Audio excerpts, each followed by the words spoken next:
usa kaha ang atong gihimo o gisulti nga mga saad ngadto sa Dios. Karong adlaw, unsa kahay atong saad ngadto sa Ginoo. Of course, part of that, moingon ta nga, Lord, I want always to be faithful to you. Kini nagsulti mahitungod sa atong pagtuo. Tungod kay doon na kita'y kinahanglan kaniya o tungod kay gihigugma nato ang Diyos. Mga igsoon, diha sa atong unang pagbasa, gisaad sa Dios ngadto kang Abraham nga maiya ang kalibutan. Siya ang amahan sa tanang katawhan.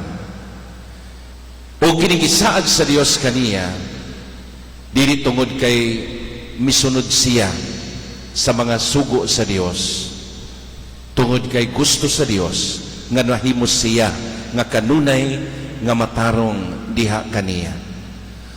O siguro kung kita misaad ngadto sa Dios, ang Dios usab nagsaad alang kanato nga kita iyang angkunon o kita iyang dawaton bisan sa atong mga kakulangon o sa atong mga kahuyang. Sa mga igsoon, kung atong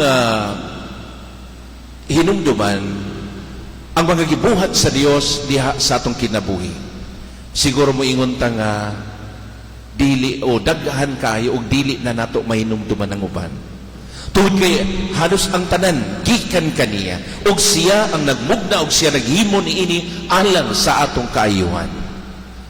Sa mga igsoon, what would be our response? Unsa man ang atong tubag diha sa Ginoo, ilabi na sa iyang kaayo o sa iyang pagpangga o pag-atiman kanato. Siguro sama sa gisulti ni ining ebanghelyo karon na atong mga pagbasa, first, we have to be courageous witness of Christ to this world. Naabana sa atong kinabuhi. Nakita usab anda moingon nga, Lord, ako kanunay nga mahimong imong witness, imong mga saksi alang ni ining kalibutan. Nga bisan ana ay kalisod o ana ay threat sa akong kinabuhi, andam ko nga mutindog o mubarog aron pagsangyaw kanimo ngadto sa katawhan. Siguro we are so blessed nga naatay model sa atong kinabuhi. Ang atong unang santo, no? Si San Lorenzo Ruiz. Na hinumdum niya nga bisan bag-o siya patyon naa na siya atubangan sa kamatayon, mingon siya nga dili gyud niya biyaan ang iyang pagtuo. Dili gyud niya taligdan ang iyang pagtuo. Ug mingon siya ngadto sa iyang mga kaaway, ngadto sa mupatay kaniya. Mingon siya nga bisan tagaan pa akong daghang kalibuan nga kinabuhi, kining tanan akong ihatag gihapon ngadto sa Dios.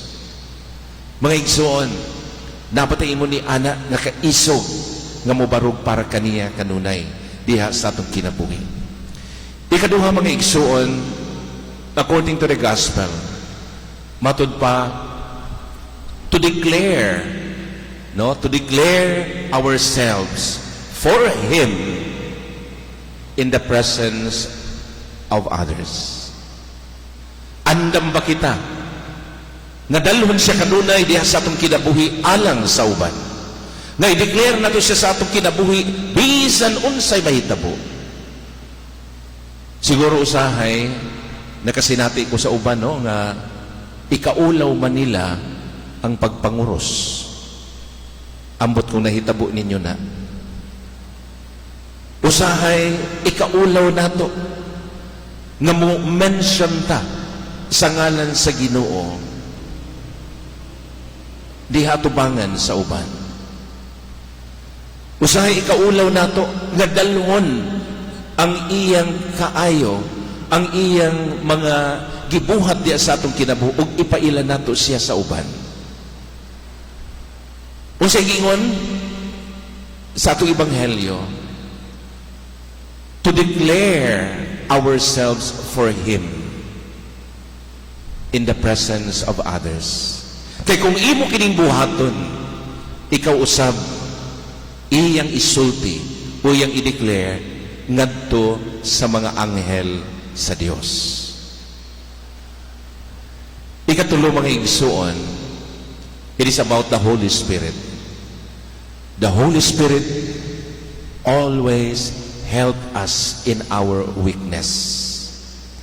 Tungod kinasayod kita nga, kita huyang, kita dunay kakulangon, ang Ginoo nagsaad ka nato sa presensya sa Espiritu Santo aron kita makapadayon diya sa pagbuhat ug matarong alang sa uban. So unsa may gisulti, dili ta mag-uol kung diha atubangan sa gobernador o atubangan sa unsa pa man nga mo hatag og desisyon para kanato. Dili ta mahadlo kung unsay atong isulti tungod kay anaay Espiritu Santo nga mugiya ug maghatag kanato sa atong igsusulti alang ni ana. Mga igsuon, this is the promise of Jesus alang kanatong tanan, nga iyang ihatag ang presensya, ang Espiritu Santo sa matag usa kanato aron kita tabangan diha sa atong mga kahuyang, diha sa atong mga kakulangon. Mga igsuon, kining tanan gisaad sa Dios alang kanato. Sama nga siya nagsaad ngadto kang Abraham, nga si Abraham mahimong amahan sa tanang katawhan, nga maiya ang kalibutan.